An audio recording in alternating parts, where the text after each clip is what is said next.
మంచిదండి. ఈ సమయంలో దేవాది దేవుడు తన ఉచితమైన కృపలో మనందరికీ కూడా చక్కటి అవకాశాన్ని ప్రభు మనకి అనుగ్రహించాడు. కాబట్టి ఈ సమయంలో మీ ముందుకు రావడానికి దేవుడు నాకు ఇచ్చిన తరుణాన్ని బట్టి నేను ప్రభుని ఎంతగానో స్తుతిస్తూ ఉన్నాను.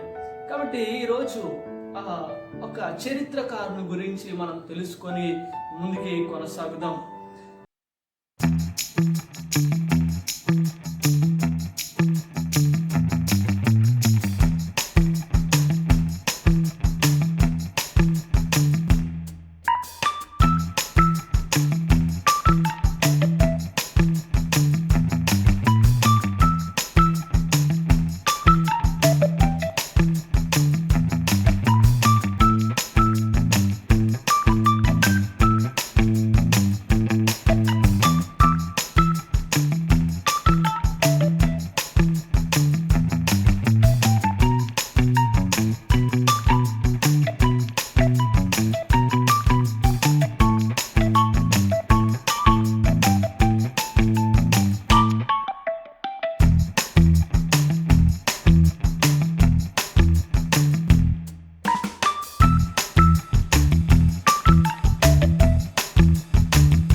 సరళంగా చదువుకోవాలని పరితపించే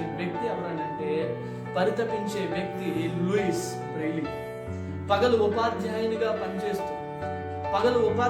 పనిచేస్తూ రాత్రులు అందులు తేలికగా చదవగలిగేలా రాయగలిగేలా లిపి తయారు చేయడానికి లూయిస్ బ్రెయిలీ కృషి చేయడం మనం చూస్తూ ఉంటాం. అక్షరాలు నున్నగా కాకుండా చుక్కలుగా ఉండాలని భావించాడు లూయిస్ బ్రెయిలీ. ఈ నిరంతరం కృషి వల్ల ఏమైందంటే లూయిస్ బ్రెయిలీ క్షయవ్యాధికి గురయ్యి 1852 సంవత్సరం జనవరి 6వ తేదీన ఈయన మరణించాడు. అయితే లూయిస్ బ్రెయిలీ మరణించిన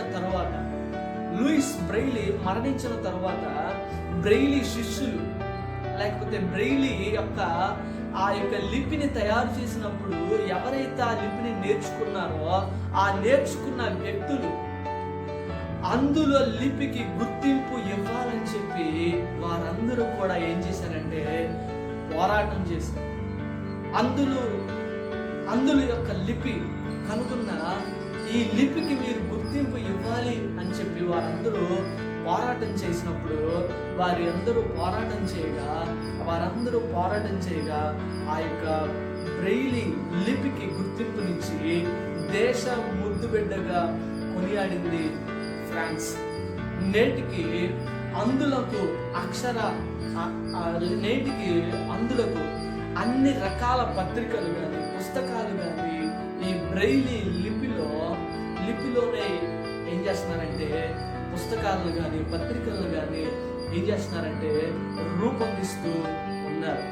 బ్రెయిలీ కనిపెట్టిన అందుల లిపి ప్రస్తుతం ఉన్న కంప్యూటర్ భాషకు వీలుగా రూపొందించబడింది. ఆయన ముందు చూపు ఏంటో మనకి అర్థమవుతుంది. కంప్యూటర్ భాషకు వీలుగా ఏమైందనంటే ఆ లిపి రూపొందించబడింది. ఆయన ముందు చూపేంటో మనకి అర్థమవుతూ ఉంది. లూయిస్ చనిపోయిన తర్వాత, లూయిస్ చనిపోయాక ఈ పోరాటాలు ఎవరైతే చేశారో ఆ పోరాటాల వల్ల ఏమైందనంటే అతని పేరు స్టాంపుల మీద పడింది. అతని పేరు కరెన్సీ మీద పడింది. అతని పేరు మీద పట్టణాలు వెలిసాయి. చూడండి, ఈయన చనిపోయాక ఇతని పేరు మీద స్టాంపులు, కరెన్సీ, ఇంకా మనం చూసినప్పుడు విద్యా సంస్థలు, పట్టణాలు కూడా వెలిసాయి. ఇంకా చెప్పాలి అని అంటే భారతదేశం కూడా ఏం చేసిందనంటే ఆయన యొక్క ముఖ చిత్రాన్ని ₹2 నాణ్యం మీద ముద్రించింది. ₹2 నాణ్యం మీద ముద్రించింది. $US మీద బ్రైలీ ముఖ చిత్రాన్ని ప్రచురించడం మనం చూస్తూ ఉంటాం.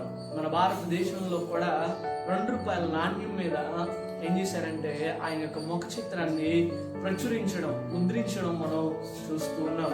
ఫ్రాన్స్, జర్మనీ దేశాల ప్రపంచ వ్యాప్తంగా చెల్లుబాటు అయ్యే పోస్టల్ స్టాంపులు కూడా ఏం చేశారంటే ఈయన పేరు మీద, ఈయన యొక్క ముఖ చిత్రం మీద ఏం చేశారంటే విడుదల చేశారు. ఈ యూరోప్లో 1873లో, యుఎస్ఏలో 1883లో, అదేవిధంగా ఈ యొక్క బ్రెయిలీ లిపి ఏమైందంటే వాడుకలోకి వచ్చింది.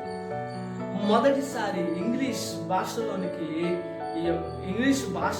బ్రెయిలీని 1932లో ఏం చేశారంటే ప్రవేశపెట్టారు. ఈ యొక్క బ్రెయిలీ లిపి నేర్చుకొని ఈ యొక్క లూయిస్ బ్రెయిలీ ఈ యొక్క లిపిని కనిపెట్టడం ద్వారా ఈ యొక్క బ్రెయిలీ లిపిని నేర్చుకొని ఈరోజు అనేక అందులు ఏమయ్యారనంటే విద్యావంతులయ్యారు, ఇంకా శాస్త్రవేత్తలయ్యారు, సంగీత కళాకారులయ్యారు, చిత్ర కళాకారులయ్యారు.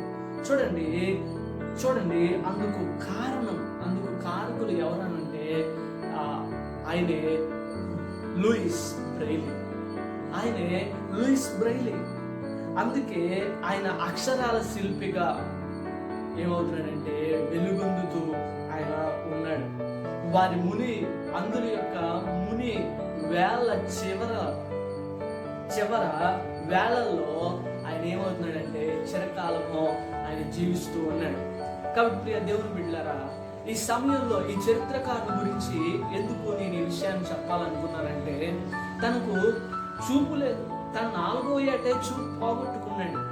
అయినా తన 4వ ఏటే చూపు పోగొట్టుకున్నా ఆయన అయ్యో నేను ఇంకా దేనికి పనికిరాను, ఎందుకు పనికిరాను అని చెప్పి ఆయన ఏమవ్వలేదనంటే కృంగిపోలేదు, కృషించిపోలేదు, అలాగా ధీలా పడిపోలేదు. ఆ యొక్క 4వ ఏట నుండి లైన్ టైప్ ద్వారా చదువుకుంటూ 17వ ఏట ఏమైందంట ప్రొఫెసర్ అయిన తర్వాత నేనే కాదు నాలాంటి అందులు చాలా మంది ఉన్నారు, వాళ్ళ కోసం నేను ఏదైనా చెయ్యాలి అని చెప్పి ఈ యొక్క బ్రెయిలీ అనే లిపిని ఆయన కనుగోవడం జరిగింది. అలా కనుగోవడం ద్వారా ఆ ఒక్క వ్యక్తి ఈ లిపిని కనుగోవడం ద్వారా ఈ రోజు వరకు అనేక మంది అందులు చదువుకోవడానికి కారకుడయ్యాడు లూయిస్ బ్రెయిలీ. ఈరోజు నీ జీవితం, ఈరోజు నా జీవితం, ఈరోజు ఈ మాటలు వింటున్నా మీ జీవితాల్లో ఏదైనా విషయం మిమ్మల్ని కృంగదీస్తుందా? చూడండి, ఏదైనా విషయం మిమ్మల్ని బాధపెడుతుందా, మిమ్మల్ని చింతకు తీసుకొని వెళుతుందా? ఈరోజు నేను ఒక మాట చెప్తున్నాను, ఏంటనంటే ఈరోజు కళ్ళు లేని, అంధత్వం కలిగిన, కళ్ళు కోల్పోయిన లూయిస్ బ్రెయిలీ ఎంత గొప్ప పని చేశాడో ఆ గొప్ప పని ఈరోజు అనేకులకు ప్రయోజనకరంగా మారింది. ఈరోజు నా దగ్గర ఏమీ లేదు, నేనేం చేయలేనని నువ్వు ఎప్పుడు కూడా నిరాశ చెందకు. దేవుడు నీ ద్వారా ఒక గొప్ప కార్యాన్ని జరిగిస్తాడు. దేవుడు నీలో ఉన్న టాలెంట్ని నువ్వు గుర్తించినప్పుడు ఆ టాలెంట్ ద్వారా దేవుడు నీ జీవితం ద్వారా అనేకులకు నిన్ను ఆశీర్వాదంగా మారుస్తాడు. లూయిస్ బ్రెయిలీ ఎంత గొప్ప పని చేశాడంటే ఆయన ప్రపంచ దేశాలకు కూడా ఆయన ఒక ఒక ఉదాహరణగా మనకు కనబడుతూ ఉన్నాడు.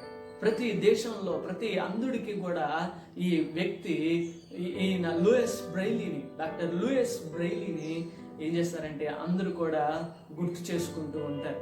ఈరోజు నీవు కూడా ప్రభువునందు విశ్వాసం ఉంచినప్పుడు, నీవు ప్రభువునందు విశ్వాసం ఉంచి నీకు ఏదైతే లేదు అని అనుకుంటున్నావో కానీ నీ దగ్గర ఉంది, ఆ ఉన్న నీ దగ్గర ఏదైతే లేదు అని నువ్వు అనుకుంటున్నావో దాని గురించి ఆలోచించద్దు. నీ దగ్గర ఏమైతే ఉన్నదో దానితో నువ్వు పనిచేయి, దానితో నువ్వు ముందుకెళ్ళు. దేవుడు నీ జీవితంలో కూడా గొప్ప విజయాన్ని అనుగ్రహిస్తాడు. నీ జీవితంలో కూడా గొప్ప విజయాన్ని దేవుడు అనుగ్రహిస్తాడు. కాబట్టి లూయిస్ బ్రెయిలీ చేసిన ఈ యొక్క కృషి ద్వారా ఈరోజు అనేక అంధులు చదువుకుంటున్నారు, అనేక అంధులు విద్యావేత్తలు అవుతున్నారు, అనేక అంధులు శాస్త్రవేత్తలు అవుతున్నారు, అనేక అంధులు సంగీత కళాకారులు అవుతున్నారు, అనేక అంధులు ఏమవుతున్నారంటే చిత్ర కళాకారులు అవుతున్నారు, అనేక అంధులు ఈరోజు దేవుని పనిని చేస్తూ ఉన్నారు. దేవునికి స్తోత్రం, హల్లెలూయా. ఈరోజు అనేకమైన అంధులు దేవుని పనిని జరిగిస్తూ ఉన్నారు.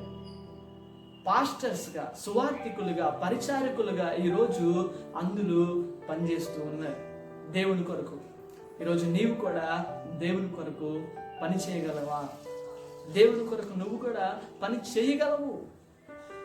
నీవు నిరాశ చెందక, నిస్పృహలోనికి వెళ్ళక, చింతపడుతూ దిగులు చెందక దేవుని యొద్దకు మరలి దేవుని యందు విశ్వాసం ఉంచి నీవు ముందుకు సాగిపో. ఆ ముందుకు వెళ్తున్నప్పుడు ఖచ్చితంగా నీవు విజయాన్ని సాధిస్తావు. కాబట్టి అటువంటి కృప దేవాతి దేవుడు మనందరికీ అనుగ్రహించి ముందుకు నడిపించును గాక. ఆమేన్. ప్రార్థన చేసుకుందాం. పరిశుద్ధుడా, ప్రేమ కలిగిన మా తండ్రి యేసయ్యా, నీకు వందనాలు. ఈ సమయంలో తండ్రి నీ మాటలు వినడానికి దేవా నీవు ఇచ్చిన ఈ యొక్క అవకాశాన్ని బట్టి నీకు వందనాలు. లూయిస్ బ్రెయిలీ అనే ఒక చరిత్రకారుని మా ముందు పెట్టావు, నీకు వందనాలు. అందుడైనప్పటికీ నిరాశ చెందక, నిస్పృహలోనికి వెళ్ళక నాయనా తాను అందులందరికీ మాదిరికరంగా ఉండాలని, ఉదాహరణగా ఉండాలని తాను చేసిన కృషి వల్ల ఈరోజు అనేక మంది అంధులు తండ్రి నాయన వారు చదువుతూ అనేకమైన మంచి ఉన్నత స్థాయిలో ఉంటున్నారు ప్రభా. ఈరోజు ఈ మాటలు వింటున్న నీ బిడ్డల జీవితాల్లో కూడా గొప్ప కార్యాలు మీరు జరిగించండి.